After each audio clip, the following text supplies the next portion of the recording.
Good afternoon, everyone. I'm Scott Lewis with Spartan Investment Group here in beautiful Denver, Colorado. And today we're going to talk about the three things that will answer the question, how do you know if investors will trust you with their money? I'd like to start the presentation from a little clip of Wolf of Wall Street to kind of just set the tone for how we're going to go through this. We're a new company with a new name. A company that our clients can believe in. A company that our clients can trust. A firm whose roots are so deeply embedded into Wall Street that our very founders sailed over on the Mayflower and chiseled the name Stratton Oakmont right into fucking rock. You got it? What we're gonna do is this. First we pitch them Disney, AT&T, IBM, blue chip stocks exclusively. Companies these people know. Once we've suckered them in, we unload the dog shit, the pink sheets, the penny stocks, where we make the money. 50% commission, babe.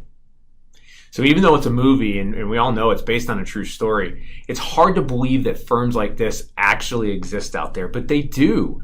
I personally have been a part of a couple of them, a couple of syndications that haven't gone very well, and one of them I had to sue the operators to get my money back.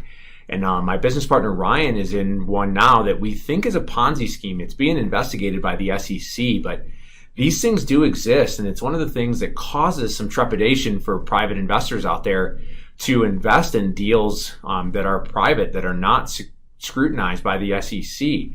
So really, you have to be able to get investors comfortable and trust you with their money.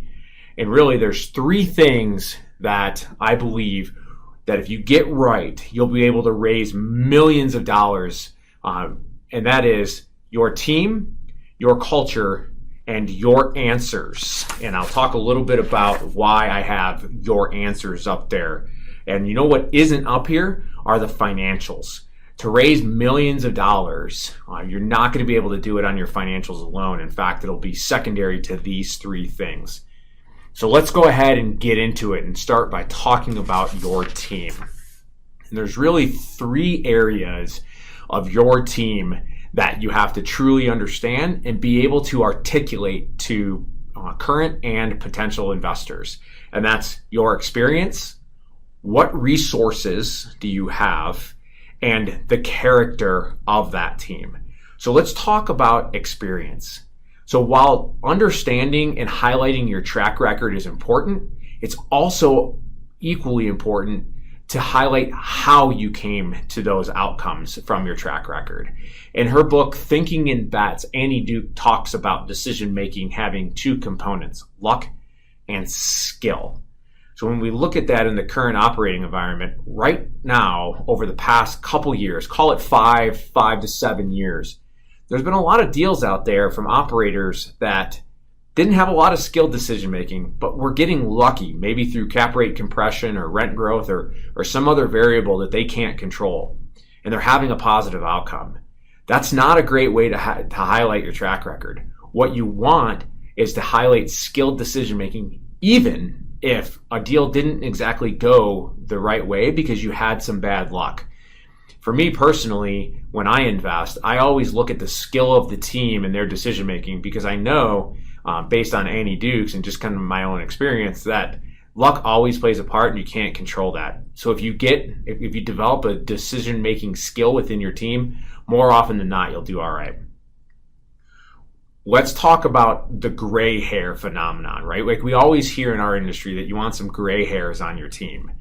Well, I want to challenge that a little bit, probably because I don't have any hair and I'm jealous, but I do want to talk about a breadth of experience. You can have 30 years of experience that's garbage, and you can have 5 years of experience that forges you for the rest of your life. Let me give some examples here. So, for me personally, I'm not that old. I'm in my early 40s, but I will put my planning ability against anybody's. Why? Because I was trained by the United States Army as an infantry officer, and I took that training over to Iraq and I planned hundreds of combat patrols. And the consequences for that, for getting it wrong, pretty severe. So you can be guaranteed that I didn't miss a single step in those plannings because I came home and so did all my men. So when we look at that, make sure you understand that experience, and that just because somebody's been doing something for a long time doesn't mean that they're any good at it and that they've been doing it right. And just because there's a younger team out there doesn't mean that they're not a set of really good go-getters that have really good experience. So let's talk about resources. So what capabilities does your team have? You really want to highlight the capabilities that you bring to that investment, because, and it's not if, it's when things go bad, you want all of the resources that you can bring. And some of those are going to be tangential resources. Were you in the Peace Corps and you lived in Africa and it was a village with no running water? Well, that to me shows some ability to persevere through some pretty austere conditions, so that if things get bad in an investment, you've had that experience to lean on. So don't leave that stuff off. Really highlight that tangential experience and what other skill sets that you bring to the fight. Also show these potential investors like what your team is. Don't hide them. Celebrate them and show the breadth of knowledge and depth on your bench. The last thing we'll talk about here is character. How will your team act when things get tough? Do you have the resilience, as Mike Tyson said, that to get punched in the face and still get up, right? Everybody's got a plan until you get punched in the face. Well, every deal is inevitably going to have a rough patch. And what's going to happen when that hits? I can give a quick example from my team. Is one of our RV parks in West Texas got hit by a tornado in March. So not only did the park get hit by a tornado, we also had a pandemic and the worst time in history for oil. It was not a great couple of months, but you know what? Our team dug deep. We demonstrated resilience. We put plans in place, and we were able to give a very small distribution 90 days later. So that's the type of resilience that you want to highlight to your investors, and the type of character that your team has, that when things get tough, that's when they really shine. So let's talk about culture. So Peter Drucker says, culture eats strategy for breakfast. And while I love Peter Drucker, I'm going to challenge that a little bit, that having amazing culture is a strategy. And it's a strategy consisted of 3 parts: your mission, your vision, and your values.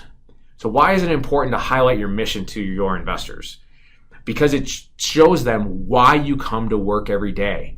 Money is only going to get you so far. If you have a mission that is larger than yourself and trying to achieve something, not only will your investors understand that and want to be a part of that, but you will be able to recruit better team members to support those investments. Your vision. So at the end of the day, the investors have to understand where you want to go. And the clearer and more articulate you can be with painting that picture for them so they can see where you want to go, that will be absolutely pivotal. And a quick segue into a story, we have a strategic plan here at Spartan. And during our first raise many years ago, we were having trouble raising our first dollars. Well, one investor found our strategic plan, asked if they could read it, and of course we said yes. It's not we don't keep it a secret. And then they came back, and just the day before they had said no. And then they came back and invested us $250,000 with us. Now that doesn't sound like a lot, but this was our first raise. And we asked them, hey, why are you doing that? Like, you told us no literally 48 hours ago. They're like, well, we read your plan and we understand where you want to go, and we're going with you. So it's absolutely pivotal to get that vision out there.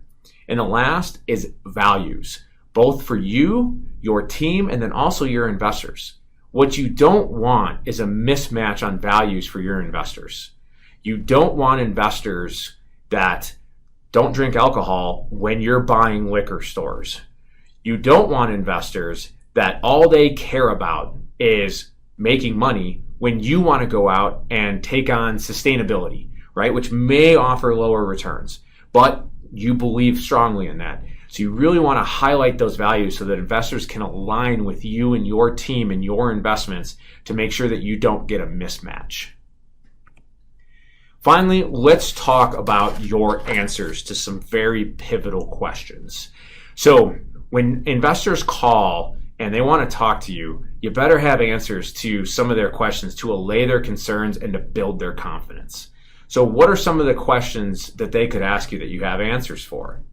Will you provide investor references? Well, of course you should be able to, and you should have them at the ready. It should take you no less than 1 hour if somebody asks you for references to give them back to them. The best thing you can do to gain other investors is have a positive word of mouth, and recommendations from current investors will go a long way.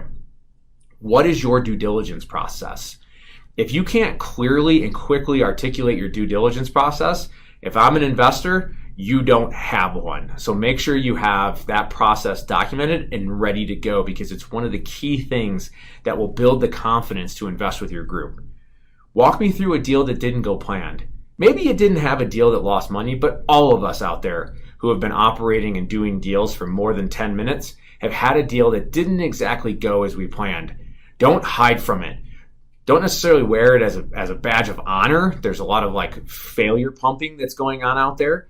However, identify what went wrong, how you learned, and what you've put in place to make sure that it doesn't happen in the future. Who do I connect with when I have a question? There should be one point of contact, or maybe two if you're a large firm, that the investors know that when they dial those phone numbers, somebody's going to answer. When they send that email, it's not going to info at somewhere. They know that somebody's paying attention to that, and they're going to get the answers back. What are your exit strategies?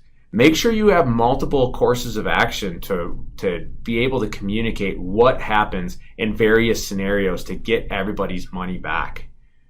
And finally, what is something really hard you've gone through in life? This is a question we often get asked, and you can make it personal or you can make it professional, whatever you're comfortable with. But what they're getting at is, do you have the resilience to not quit when things get tough? Because they will get tough. And just some final thoughts. There's 3 things I really want to leave you with. Establishing your values is very important. This is one of the most important things that you can do to raise money, because it's going to align everything else. Your values will dictate how you act, how you speak, what people you recruit for your team, and what investors come into your network. It's incredibly important. And don't just use words like integrity or character or honesty. Define those words, because words matter and everybody defines things differently. Leverage all of your experience. Don't leave anything off the table. All of the things that you've done through your life have brought you to where you are today. Really leverage that and highlight that experience so that you can build that confidence in investors so they'll start writing larger checks. Don't commit information fratricide. This is a little military jargon here, that when you get incongruent information out there, like for instance, you have a set of values on your website, but it doesn't match the flyer that you just gave out, because that flyer is 3 months old and you went through an update and you updated your website, but you didn't update those printed flyers because you didn't want to spend the extra $500 to have them reprinted. Don't do that. Any incongruencies in information can cause doubts in investors and cause them not to invest, and you'll never know because they just won't invest with you, but they won't tell you. The last thing I'll leave you with is a quote from 2-time British Prime Minister Benjamin Disraeli. Due diligence is the mother of good fortune. So I highly recommend that you do due diligence on yourself and make sure that all of the 3 things we talked about in this presentation, your team, your cultures, and your answers, are wired tight and ready for thorough scrutiny as you go through and you try to raise millions of dollars of private equity. So with that, I thank you very much for your time.